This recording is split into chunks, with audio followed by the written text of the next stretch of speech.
Wala pang 1 year si Duterte, malami nagawa, 6 months pa lang. Sino? Si Duterte, Ano? 6 months pa lang. Oh. Kasi yun ang pangako niya eh. Kaya nga nagtiwala sa kanyang tao.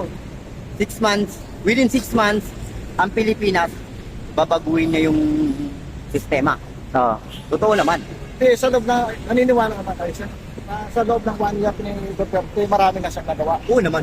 Oh. Napakarami niyang Ano nagawa. mga nagawa ni Pangulong Duterte? Unang-una, ang sabi niya, ibigay natin sa kapwa natin ang respeto. Oh.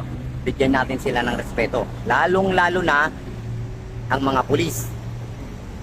Ngayon, ang tanong ng tao, paano pagkakatiwala ng pulis eh, anak ng tinapa? Yan ang lisensyadong kriminal. Sabi nga nila, di ba? Pero, mangyayari yan. Totoo naman. Nangyari. Kasi nga, ang ginawa niya, pinahugot niya lahat ng eskalawag. At pinadala niya sa amin. Sa lugar namin. Ngayon, eskalawag ka. Hindi ka pwede makarating sa amin. Kasi alam ng mga taga ng eskalawag ka nga eh. Oh. Papatayin ka. So, para magkaroon ng respeto ang tao, kailangan ng mga eskalawag wala. Mawawala. So, di ba ginawa niya? So, nagkaroon uli ng respeto ang tao sa pulis. Kasi nga, siyempre, sinala niya lahat eh. Panahon ni Digong. Oo. Nandun tayong may mga puntong hindi natin malalahat. Di ba? Hindi natin malalahat. Pero, disimulado sa ngayon. Sa ngayon ha, disimulado. Pwede mong irespeto ang pulis. Oo. Hindi katulad nung mga panahong nakaraan. Di ba? Pero ngayon, pare, utang ina, dati hindi ako sumasalunod sa pulis. Ngayon, pag dumada ng pulis, nakita ko uniform. Kasi nga, naranasan din nila kung ano yung naranasan ng sibilyan. Diba? Pero habang patagal ang pamumuno ni Bongbong Marcos, ano yung nararamdaman mo? Ang nararamdaman ko, Ano yung nakikita mo? May improvement ba or ano, what? Ano yung pagkakaiba ng panahon ni Digong? wala eh. Ang laki ng pinagkaiba. Kasi nung kapanahunan ni Rodrigo... Sa loob ng 2 years ni Digong, anong meron? tahimik ang Pilipinas. Nagkaroon ng takot ang tao. Takot sa sarili na baka pag gumawa ako ng kasalanan, mamamatay ako. Yun. Yun, di ba? Yun yung panahon na sabi nga nila, ikaw na ang pinakamatapang na tao kung gagawa ka ng kabalbalan sa kapanahonan ni Digong. Kasi Oh. alam mo sa sarili mo, alam nating lahat Oh. na maaaring ikamatay mo yan. Oo. Diba? Gawa ka na sa buhay mo. Gawa ka na sa buhay mo. Ngayon, kaya ko nasabing nanahimik at nagkaroon ng respeto ang tao. Kasi, yun nga, binigyan niya kaagad ng pag-iisipan yung tao. Oo. Ang sabi pa nga niya, within 6 months, patitinuin ko ang Pilipinas. Sino bang presidente nagsalita ng gano'n kundi siya lang ang isip tuloy ng tao, baliw. Oo. Di ba? Baliw mo yata yan eh. 6 months, patitinuin mo ang Pilipinas. Ano na? Yung pala, may sarili siyang pamamaraan. Pero sir, naniniwala ka naman. Sa loob ng 6 months, nagawa niya. Nagawa niya, par. Oh. Nagawa niya within 6 months. Ano yun sir? Maraming taong nangilag. Maraming taong nangilag na gumawa ng kabalbalan. Kasi nga, hindi lingid sa ating mga Pilipino, hindi lingid sa kalaman natin na kapag ka gumawa ka ng kabalbalan sa kapanahonan ni Duterte, may kalalagyan ka. Sigurado yun, di ba? Ano yung inuuna niya doon sa within 6 months? Ang inuna niya, sir, yung mga kababayan niya kagad. Yung mga putante niya. Yung kagad ang inuna niya, di ba? Hindi ba sir, ang inuuna niya yung mga tibagin, yung 5 mga generals? Dito muna nga, yung mga kababayan mo na niya inuna Oo, niya. yung mga Kung general. anong problema. Oo. Di ba? Kasi nga, nararamdaman niya, walang respeto ang tao sa sundalo, sa pulis, sa... Oo. Di ba? Nasa gobyerno, wala silang respeto. Dati. Oo, Ibig dati. sabihin sir, binalik niya yung respeto. Oo. Tanaw.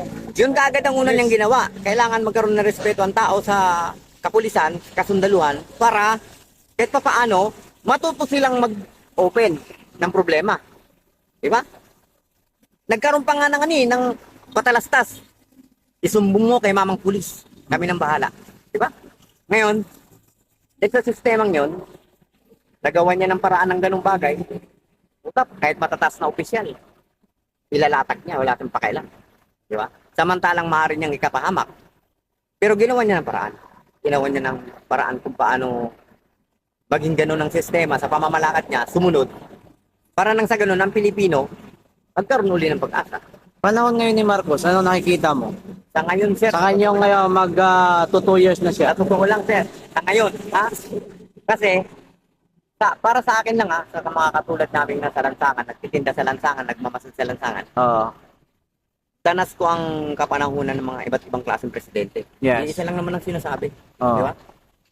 Kaya siya tumakbong presidente para tulungan ng Pilipino. Yes. Natupad yon sa salita ni Duterte.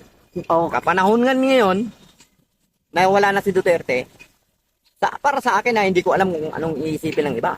Para sa akin lang, Oo. wala akong nararamdamang pagbabago. Bumalik lang sa dati. Bumalik sa panahon ng Kapanahunan ng ibang presidente. Hindi maliban kay Duterte. Di ba?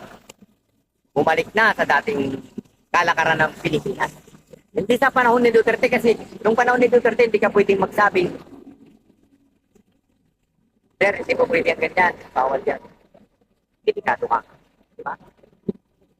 Kung ngayon, bumalik na sa ganung klase ng kaso. So maniwala ka sa hindi. Nakaupo ako dito mag-aapon.